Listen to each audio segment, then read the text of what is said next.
Parlons peu, mais parlons bien. S'il existe, écoutez bien, s'il existe, selon ce que les gens disent, qu'il existe un seul créateur, on dit souvent qu'il existe un seul Dieu. Alors dans ce cas-là, s'il existe un seul Dieu, toute l'humanité devrait avoir la croyance en un seul et même Dieu unique. On devrait tous croire en un seul créateur, étant donné qu'on dit qu'il n'y en a qu'un seul. Mais alors, comment se fait-il qu'on se retrouve avec autant de dieux, autant de divinités et autant de religions différentes? S'il n'existait qu'un seul Dieu unique, pourquoi alors les musulmans disent que c'est leur Dieu qui est le Dieu véritable, Allah? D'autres disent que c'est Jéhovah, d'autres disent que c'est Yahweh, d'autres disent que c'est Krishna. On ne sait plus en fait. On ne sait plus. On est perdu. On ne comprend pas votre logique. Mais sachez une chose. Ce Dieu créateur qui unique qui existe, ce n'est pas le Dieu des religions, je le répète encore. C'est Ré, c'est Ra, c'est Aton.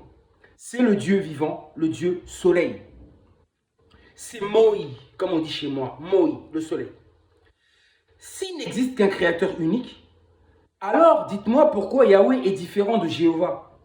Pourquoi Jéhovah est différent d'Allah, d'Hachem, de Krishna, etc. Pourquoi ils sont tous différents, vos dieux? Alors qu'on dit qu'il y en a un seul. Pourquoi ils sont si différents? Et pourquoi il n'existe pas une seule religion, mais plusieurs religions? Si on dit qu'il existe un seul créateur, il devait avoir une seule croyance, une seule religion. Ça fait beaucoup de dieux et de religions. Et donc, forcément, ça crée la division entre les êtres humains. Ça nous divise. Les religions ne nous unissent pas, mais nous divisent. Chacun pensant être meilleur que l'autre. Chacun ses règles. Oh là là là là. Ça crée une division entre les êtres humains qui sont tous en réalité des enfants du soleil. Ce sont les enfants du Dieu soleil. Ce ne sont pas les enfants de vos divinités là, imaginés à créer par les hommes. Oh là là là là. Et sachez une chose. Je me suis pas trompé. Désolé, on a le temps. Il n'est jamais trop tard dans la vie. Je vais reprendre mes... parce que j'ai pris le mauvais. Voilà, voilà, on y est. Je disais quoi? Le soleil, lui, nous unit, nous réunit, nous réunit. Tandis que leur Dieu, leur divinité, leur religion nous divise. Leur religion nous font nous entretuer entre nous, nous emprisonne et nous empoisonne l'esprit. Exactement la même chose avec leurs livres, leurs écoles, leurs bibliothèques, leur éducation nationale, leur système scolaire mondial, etc. Combien sont morts? Combien ont été emprisonnés ou sont emprisonnés à cause ou du nom de ces religions? À cause ou au nom de ces religions? Au nom de Jésus, d'Allah, d'Hachem, de Jéhovah, de Yahweh, etc. Les Noirs de l'Égypte antique, eux, croyaient en un seul Dieu unique. Amon-Ra, Ré, Aton, le soleil.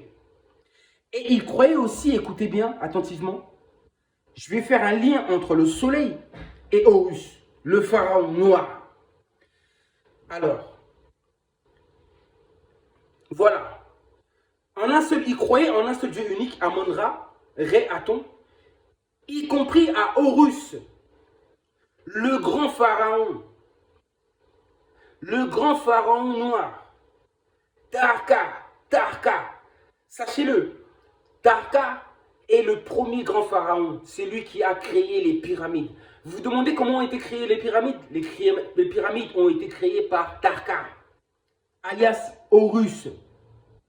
Porteur l'unique être humain, porteur, écoutez bien, l'unique être humain porteur du troisième œil, porteur du disque solaire. Un seul être humain. C'est lui le roi Congo. C'est lui King Kong. Horus, sachez que c'est aussi celui que vous appelez la personne de Kimbangu. Horus, alias Kimbangu, porteur du disque solaire. C'est-à-dire porteur de la conscience, de l'intelligence, de la vision du dieu Ra. du soleil éternel créateur. Et c'est lui qui va bientôt gouverner toute l'humanité. J'ai dit cette personne-là. C'est lui qui va gouverner l'humanité toute entière. Il porte la conscience du soleil. Personne sur cette terre ne pourra le contester. Car, écoutez bien, il est doté, il est déjà parmi nous quelque part, il est doté d'une puissance et d'une force que vous ne pouvez pas imaginer. C'est la toute puissance du soleil dans un corps humain.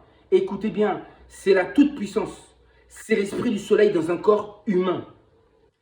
L'énergie solaire, écoutez bien, amplifiée dans un corps humain. Son corps est donc indestructible dans tous les sens du terme.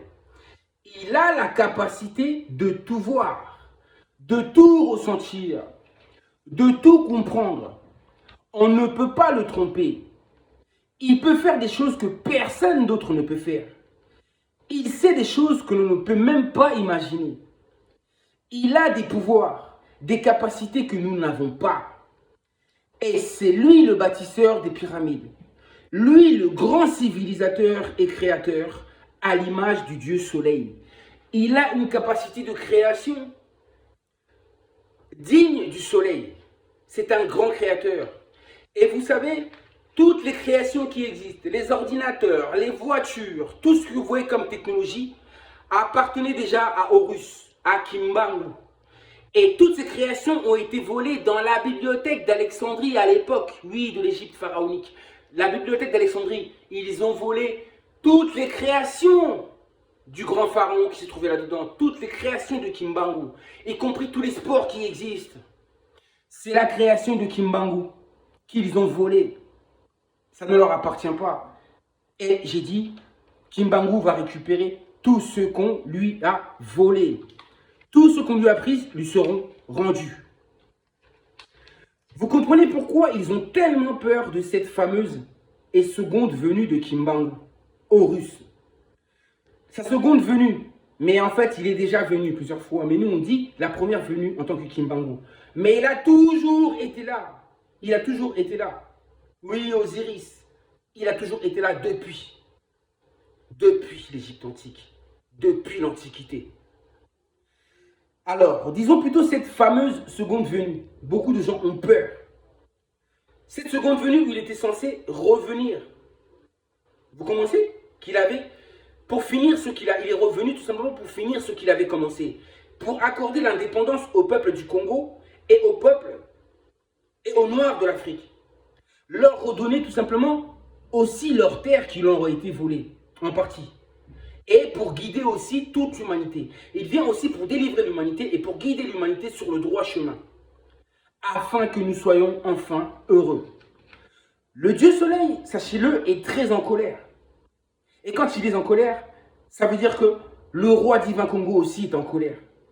Il est en train de punir, de juger le monde, mais personne ne le voit. Actuellement, c'est son jugement. Il pense que c'est le jugement d'Allah, de Jésus, de Yeshua, de Jéhovah, de Yahweh sur le monde. Mais c'est une grosse erreur de votre part. Vos divinités ne sont pas capables de sauver ni de juger. Le jugement exercé provient du soleil. Et en même temps, j'ai dit, du nouveau roi et gouverneur de l'humanité. Vous comprenez? C'est pour ça que j'ai fait un lien entre lui et le soleil. Car il agira exactement comme le soleil, mais parmi les hommes. Raison pour laquelle il sera la lumière des nations, parmi les hommes, à l'image du soleil. Disque solaire, disque solaire, disque solaire.